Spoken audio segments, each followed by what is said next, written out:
Vous êtes-vous déjà demandé d'où venait l'origine des merveilles de ce monde? Bon, je me rends compte que mes introductions deviennent de plus en plus floues, mais je sais pas, ça vous est jamais venu à l'esprit de vous demander comment avait été créée telle ou telle chose? Votre curiosité n'a jamais été piquée, titillée un jour en vous demandant quel génie avait pu imaginer telle invention? Eh bien, c'est tout le propos de la vidéo. En prenant un thème, un sujet qui nous anime tous, je pense, qui est l'art, pour partir à la recherche de la toute première création dans le monde de l'art.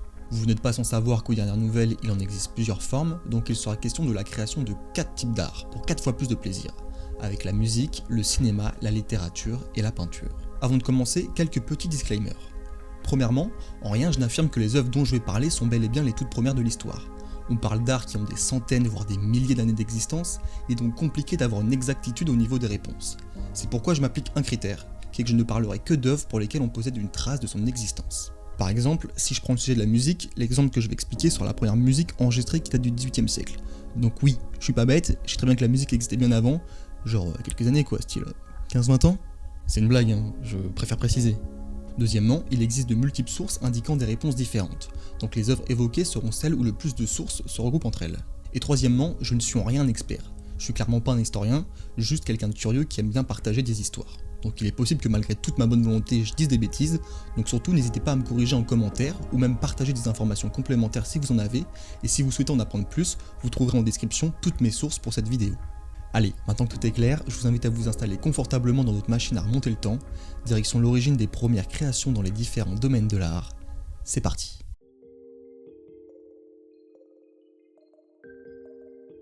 Oui, vous avez bien lu, la toute première musique enregistrée que nous connaissons est française, et date du 9 avril 1860. Ce n'est non pas un chanteur que l'on entend, mais un inventeur, en la personne de Monsieur Édouard Léon Scott de Martinville. Et pourquoi est-ce que nous entendons? Car c'est tout simplement l'inventeur de la toute première machine capable de retranscrire du son, appelée le phonotographe. Édouard Léon Scott invente cette machine en 1853 et l'a fait breveter en 1857. Mais alors le phonotographe, comment ça marche? Eh bah c'est très simple. Non, c'est faux. En gros, la machine est constituée d'un grand cornet faisant office de microphone.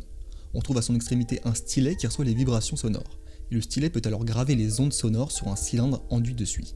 C'est bien gentil tout ça, j'expliquais le contexte, j'expliquais la technique, mais concrètement, qu'est-ce qu'on y entend dans cet enregistrement? Déjà, premièrement, la musique présente est une chanson bien connue de tous, car c'est la cantine Au clair de la lune que l'on entend chantonner. Pendant un temps, on s'est trompé sur la personne qui chante. Bon, on s'est trompé, je dis on comme si j'étais de la partie. Les chercheurs bossant sur le sujet sont trompés. Moi, je suis bien évidemment clairement pour rien dans cette découverte. De base, le phonotographe avait juste pour but d'enregistrer le son, mais pas de le lire. Édouard Léon Scott n'a jamais eu pour but de reproduire les sons, mais plutôt de donner une dimension artistique, graphique à la voix humaine. Donc l'équipe de chercheurs du Lawrence Berkeley National Laboratory, en California, a dû reconstituer l'enregistrement qui, dans un premier temps, donnait une voix plus féminine ou adolescente de la personne que l'on entend dessus, mais à la suite de recherches plus approfondies, ils se sont rendus compte que l'interprète de la chanson n'était nul autre que l'inventeur de l'appareil en question.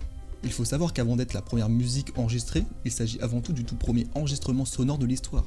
Et vu qu'Édouard Léon chante dessus, eh bien ça en fait aussi la première chanson enregistrée connue à nos jours. Bon après c'est un enregistrement datant de 1860, il y a plus de 2 siècles entre le jour de l'enregistrement et aujourd'hui, donc autant vous dire que la qualité n'est pas des masses présentes. On est sur un enregistrement brut, on n'a pas d'instrument, on a juste une voix simple et c'est tout. Ah, et aussi petite chose, j'ai mis cet exemple au premier car pour être honnête, il fait un peu flipper. En tout cas moi je le trouve flippant, il est assez creepy, donc je vous le mets et après promis, on passe à des sujets un peu plus gais, un peu plus légers, vous inquiétez pas. Allez, assez blablaté, voici messieurs dames la première musique enregistrée de l'histoire.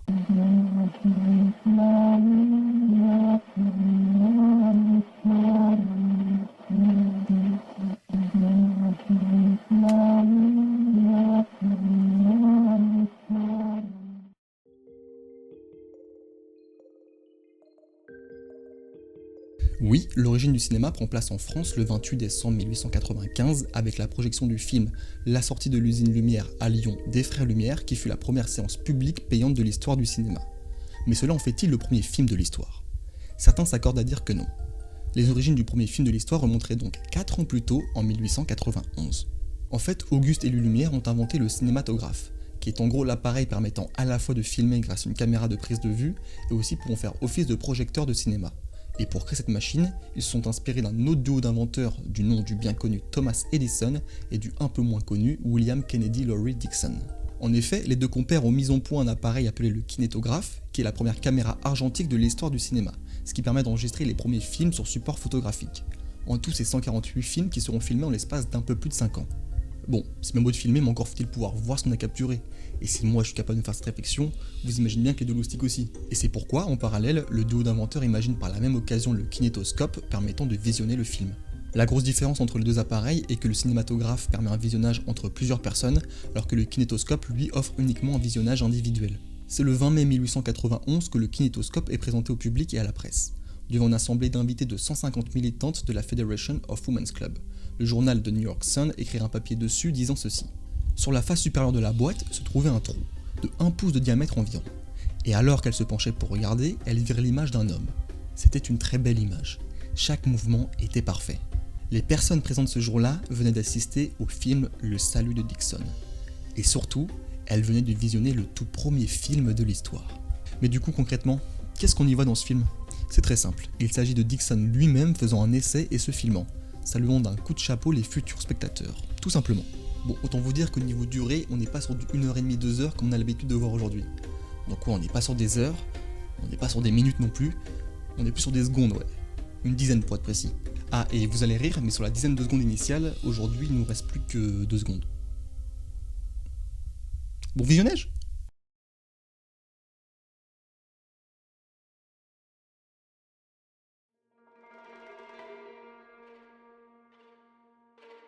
Avec la littérature, voire même l'écriture en général, on se retrouve sur un problème. Sachant que sa création semble être apparue entre le 9e et le 4e millénaire avant Jésus-Christ, donc ouais, clairement, c'est pas paru hier soir. Et si on parle du support même qu'est le livre, on peut dire qu'il a connu une sacrée évolution au cours des siècles. Avec comme support premier la pierre, puis les tablettes en bois, puis les tablettes en argile, pour arriver à la soie pour petit à petit se rapprocher sur ce que l'on connaît avec le papyrus. Mais tout ça ne répond pas à la question. Quel est le tout premier livre ? Et même là, il est difficile de trouver une réponse claire et précise.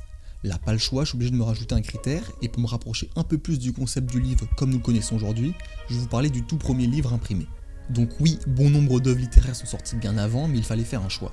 Mais comme je suis un chic type, je vais vous dire ce qu'il semblerait, selon différentes sources, être la première œuvre littéraire jamais écrite. Cette œuvre porte comme titre l'épopée de Gilgamesh, écrite sur 12 tablettes d'argile il y a 5000 ans au 3e millénaire avant Jésus-Christ, qui retracerait les aventures d'un roi mésopotamien.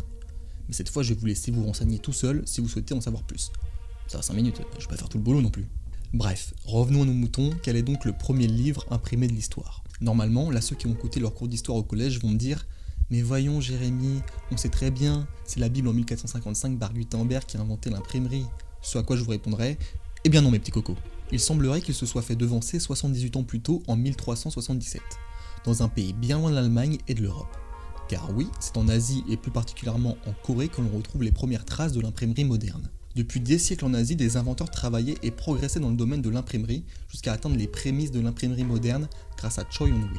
A la suite de ces recherches et de ces avancées, on insiste en 1377 dans le monastère de Hengdok à la création de ce qui est considéré comme le premier livre imprimé de notre histoire. Le livre en question est un traité d'enseignement bouddhiste du moine Seun Begun, appelé Jigji, ce qui signifie anthologie des enseignements zen des grands prêtres bouddhistes. Comme ça peut paraître un peu flou.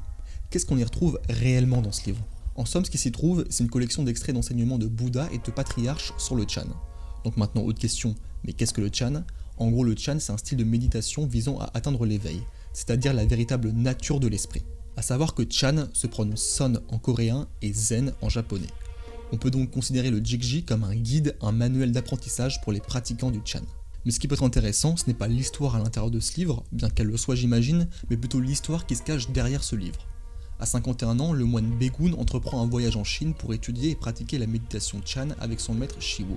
Malheureusement, 3 ans plus tard, Begun apprend le décès de son maître et avant de s'en aller rejoindre le ciel, son maître Shiwo le désigne donc comme héritier spirituel, avec comme mission dorénavant de transmettre son enseignement sur le Chan. Avant sa mort, Begun souhaite mettre les enseignements des patriarches à disposition de tous. Donc à 74 ans, il compile le Jigji avant de perdre la vie 2 ans plus tard.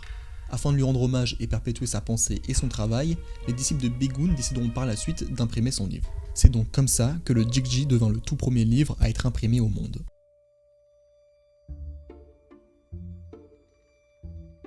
Je vais pas vous faire le même discours à chaque fois, mais là aussi c'est un bordel sans nom pour trouver la toute première peinture. C'est même pratiquement impossible. La peinture est un art encore bien plus vieux que la littérature. On parle d'un art qui tient racine à la préhistoire, Donc je pourrais la jouer facile et vous parler des peintures qui se trouvent dans la grotte El Castillo datant d'environ 40 000 ans, ou encore du premier dessin de l'histoire retrouvé à ce jour dans une grotte d'Afrique du Sud vieux de 73 000 ans. Oui, j'ai lu ça sur les premiers sites qui passaient, et bien évidemment que je ne connaissais rien de tout cela avant mes recherches, mais je ne mange pas de ce pain-là moi. Je suis un homme de challenge en fait. Donc ici, tout comme la littérature, je vais vous parler de la forme de peinture comme nous la connaissons le mieux aujourd'hui, c'est-à-dire de la première peinture sur toile. Encore une fois, on va pouvoir constater que notre beau pays qu'est la France a abrité un autre précurseur en la personne du peintre franco-flamand Jean Malouel. En effet, ce dernier est considéré comme le premier peintre à avoir réalisé la plus ancienne peinture sur toile de l'histoire datant de 1410, avec son tableau Vierge aux papillons. A l'époque, le support populaire de la peinture était le panneau de bois. Donc pourquoi Jean Malouel a-t-il utilisé une toile de lin pour son œuvre ? Cela pourrait s'expliquer par la tradition de l'usage du tissu dans la peinture héraldique, style de peinture que Malouel avait étudié. Pour faire simple, l'art héraldique c'est un peu la façon de concevoir, de décrire les écussons, les blasons au Moyen-Âge. Et pour ce faire, il était commun d'utiliser de la toile de lin. Mais sinon, qu'est-ce qu'on y voit sur le tableau ? Comme son nom nous laisse à penser, la peinture montre en lumière la Vierge tenant dans ses bras son fils, qui semble vouloir attraper une cerise, ce qui fait directement référence au jardin d'Éden. Derrière eux se dressent des anges ornés de somptueux vêtements et des diadèmes personnalisés. Certains se distinguent de par leur couleur rouge qui pourrait nous laisser croire qu'il s'agisse de séraphins, les anges qui occupent le niveau le plus élevé dans la hiérarchie. Au-dessus d'eux, des papillons dorés pouvant représenter l'âme ou la résurrection. Dans les temps anciens, l'âme du défunt était conçue comme un papillon de nuit. J'arrête de parler, voici la première peinture sur toile de l'histoire en entier.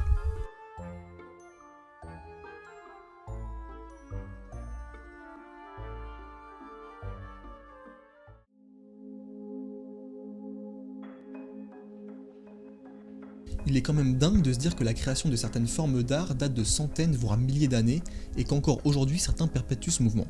Et puis aujourd'hui il existe tellement de formes d'art que cet art connaissent et d'autres non. Il existe tellement de façons de voir de l'art. Je vais prendre un exemple tout bête. Certaines personnes dont moi considèrent le sport comme un art. Combien de fois on a pu entendre des fans de foot dire « Oh Lionel Messi, Cristiano Ronaldo, c'est des artistes ces gars-là ». Franchement cette voix.